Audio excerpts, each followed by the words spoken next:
Hey everyone, let's dive right into this explainer. Look around today and it feels like we're all stuck in this massive meaning crisis, right?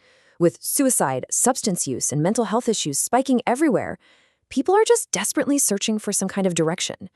Well, today we're looking at the foundational texts of Islam to see how its core teachings actually offer a highly structured framework to combat this modern chaos and help people find profound meaning, spanning all the way from personal theology to detailed social and economic reforms. Now, there's a pretty wild irony here. The quote on the screen hits the nail on the head. Despite being so geographically and theologically close to us, Islam is almost unbelievably misunderstood in the West. As Houston Smith points out in our source text, Islam is literally right there in the exact same Abrahamic family as Judaism and Christianity. It even builds on the exact same Greek philosophical foundations.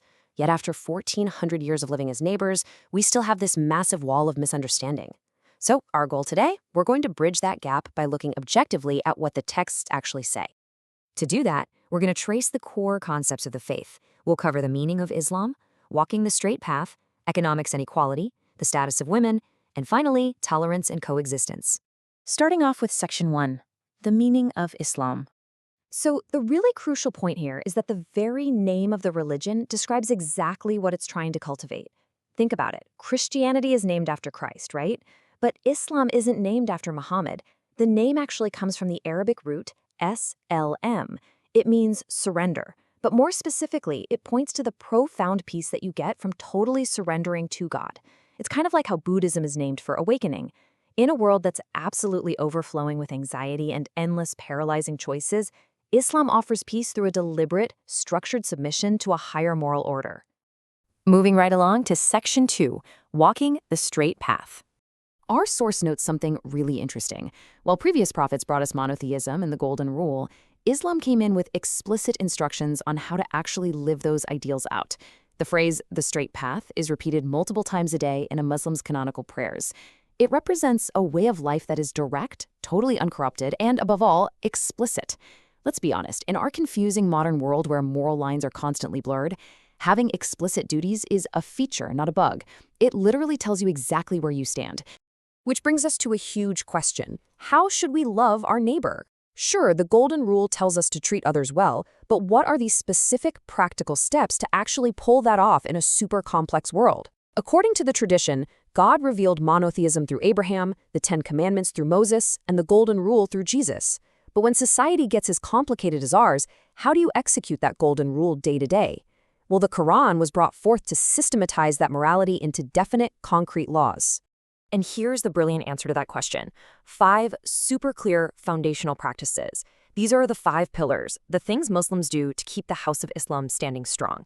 First up is the Shahada, the swift confession that there is no God but God. Second, praying 5 times a day.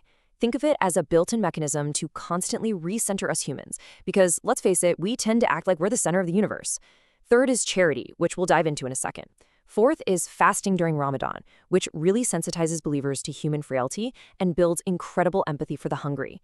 And finally, the pilgrimage to Mecca. This is amazing. Everyone wears simple, identical garments, totally erasing any visual boundaries of social class or wealth. That leads us perfectly into Section 3, economics and equality. Huston Smith uses this really striking bodily analogy to explain Islamic economics. The source text makes it crystal clear Islam has absolutely no problem with the profit motive, competition, or entrepreneurship. Working hard and getting rewarded, totally fine. But just like a human body, society needs nourishment to reach every single tiny capillary. If wealth gets hoarded by just a few people, it creates these dangerous economic clots. The wealth has to circulate, just like blood, to keep the whole system healthy. So to prevent that societal clotting, the Quran instituted a mandatory annual tax of 2.5% on all middle and upper class holdings.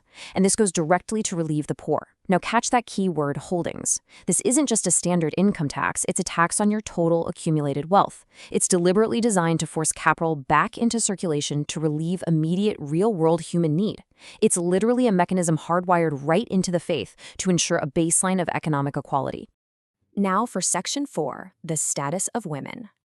Looking directly at the historical context here reveals a stark, dramatic moral advance in a very short period of time. Before Muhammad's time, in what Arabia historically called the days of ignorance, daughters literally had no inheritance rights, and female infanticide was just tragically common.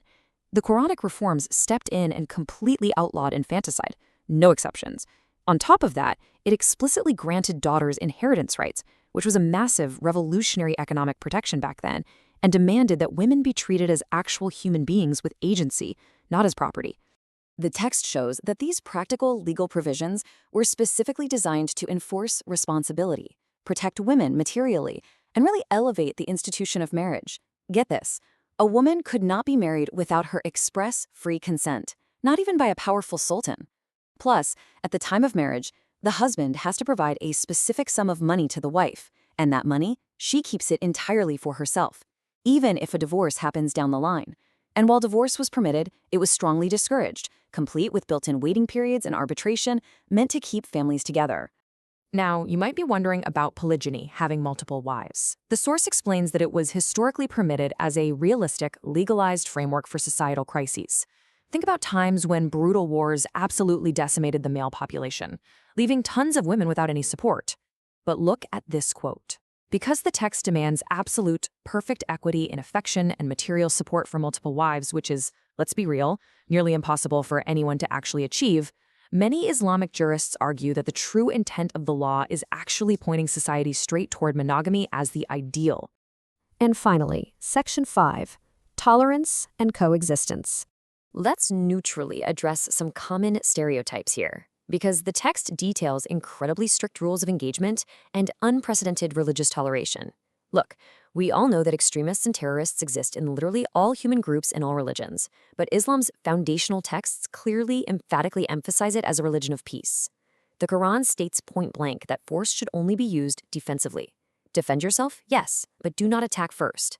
Even in the middle of warfare, strict traditions command that agreements must be honored. Non-combatants like women, children, and the elderly, and even the literal crops in the fields, absolutely must be spared. Let there be no compulsion in religion. This powerful verse was the foundational principle for centuries of harmonious coexistence in places like Moorish Spain, where totally diverse groups lived in incredible freedom. Our source text highlights the Charter of Medina, crafted by Muhammad himself. It's actually regarded as one of the very first charters of freedom of conscience in human history.